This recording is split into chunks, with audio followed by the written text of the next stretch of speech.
The first step towards resolving everything was gathering precise data.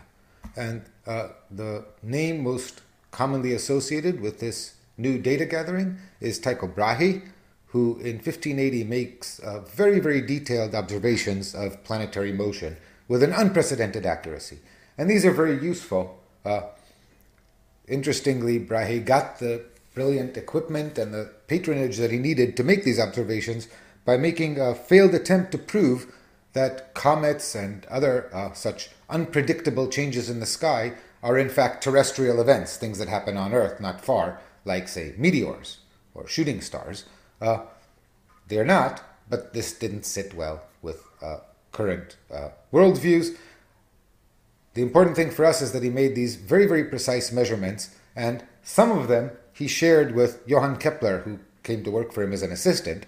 And in 1609, after playing with the data, this was very precise data, good enough that you could take into account the angular measurements, including the position of Earth relative to the planets in this heliocentric model that Kepler was pursuing, precise enough that you could use these angular measurements to actually not just make a three-dimensional model with ordering of the planets, but actually predict the ratios of their sizes. In other words, you could tell whether Mars's orbit was 7 times that of Earth or 3 times that of Earth in radius, rather than just that it's larger. And with this precise data, Kepler discovers, much to his surprise, that 3 very, very simple rules describe all of the motions of all of the planets, and these rules are important, so let's go through them. Kepler's first law says that the orbits of planets, the trajectories that planets follow, are not circles, they're not circles upon circles, they're a simple geometric figure. He found this very surprising. They are ellipses. So what is an ellipse? Well, an ellipse is an oval, squash circle type thing, and it's characterized by 2 special points called the foci, the focus in plural, the foci of the ellipse. And an ellipse is a set of all the points in the plane such that the sum of their distances from the 2 foci is the same. So if I take any point on this ellipse, its distance from this point plus its distance from that point are always the same. And if I take these 2 points to be on top of each other, then I'm designing a circle, because then this is just twice the distance from that one point. So if the 2 focal points are on top of each other, then the ellipse is in fact a circle. So this is what an ellipse is, and Kepler's first law says the orbits of all planets are ellipses such that one of the focal points is in fact the sun. What's in the other focal point? Well, the simulation here gives you a hint. The other focus is the empty focus. There's nothing there. It has no physical significance. It's just a point in space. It's not even the same for all the planets. So the empty focus of Mercury's orbit is nowhere near the empty focus of Venus's orbit, but they both share one focal point, and that is where the sun is. So we need to know a little bit about the geometry of an ellipse. So again, an ellipse is characterized, you see as I run here, by the fact that the sum of these 2 distances is always the same, and I've picked some particular size. And we characterize an ellipse by the size of its semi-minor axis, sort of half of the diameter, if you will, of the ellipse, perpendicular, a line through the center, perpendicular to the line between the foci. That's the shorter axis, so that's why it's a minor axis, and this is half of it. And then the semi-major axis, which is the longer radius. If this is a circle, they'd both be the radius. The longer one is the semi-major axis, so that's along the line between the foci. And an ellipse is characterized either by giving these 2 numbers, or alternatively by giving one of them. Typically we give the semi-major axis, and a parameter called eccentricity that measures how different the 2 axes are from each other. So eccentricity 0 is when the 2 foci are on top of each other, and you have a circle, in fact. And eccentricity 1, which this won't allow me to achieve, is a case where the ellipse is so smushed down that it becomes a straight line, and the semi-minor axis vanishes. The eccentricities of the planets you can reproduce. The most eccentric planetary orbit is Mercury's, and it has an eccentricity of about 0.2. The eccentricity of the Earth is closer to 0.02, which means that it's very close to a circle indeed. This is roughly what the Earth's orbit looks like. So this is Kepler's first law. The orbit of any planet is an ellipse, and the Sun is at one of the focal points of that ellipse. The second law states that as a planet, let me again exaggerate the ellipticity of this, as a planet orbits the Sun, Kepler says, it sweeps out, the line between the planet and the Sun sweeps out equal areas in equal times. So this will give us a demonstration.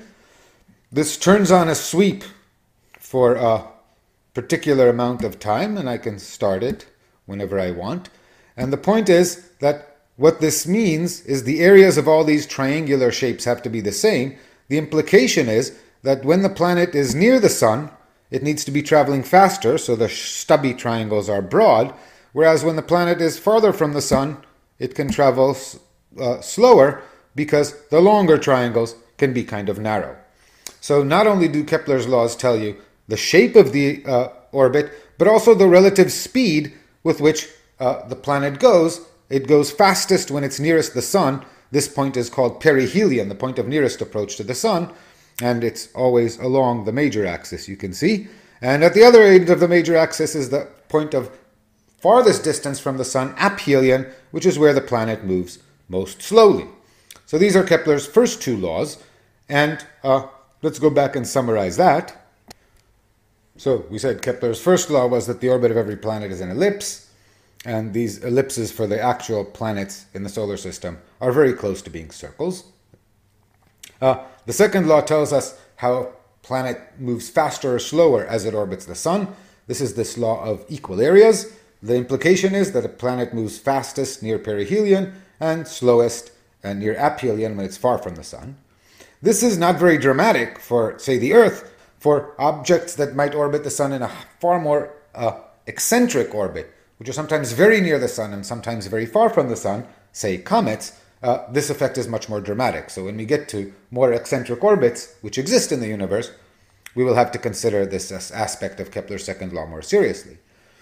And this is enough to determine all the orbits of the planets. And this leads to agreement with planetary positions to a precision, by now there were precise observations, that neither the Copernican model, as it was stated, nor the Ptolemaic model could achieve. And this is a very simple, very straightforward geometric construction, so Kepler was sure that he was onto something. Now the third law is different in the sense that it does not address the motion of a planet. It's a relation between the orbits of the motions of the different planets. Remember that Kepler by now had enough information to measure the actual size of the semi-major axes of the planets, at least their ratios. So one could decide, let us call the semi-major axis of Earth's ellipse 1 something. We call it 1 astronomical unit. So by convention, the definition of something called an astronomical unit is that the semi-major axis of an ellipse is typically called A. We will often call this R because whenever possible we'll be talking about circles, and for a circle the semi-major axis, as we saw, is the radius. The semi-major axis of Earth's orbit defines a unit of distance called an astronomical unit. And so we can always measure distances in astronomical units and later figure out how many meters are in astronomical units, something that was difficult for Kepler to do, though he had some measurements. We'll talk later about how precisely we know what an AU is. And what Kepler knows is he then knows the semi-major axes for all of the planets in units of an astronomical unit, or at least he knows their ratios. And what he also knows their sidereal periods, because he has the motion down, and because if you want, we can get it from the synodic period using the Copernican calculation, although since things are not circles, you have to be a little more careful. And he notices the following relation. The square of the period for any planet and the cube of the semi-major axis are related by a constant of proportionality. Now, I can always find a number such that p squared is k times a cubed. Just divide p squared by a cubed. The point is that if you divide p squared by a cubed for each of the 5 planets that Kepler knows about, you get the same answer. And this is very important because this is then not a property of the planet, somehow a property of the solar system.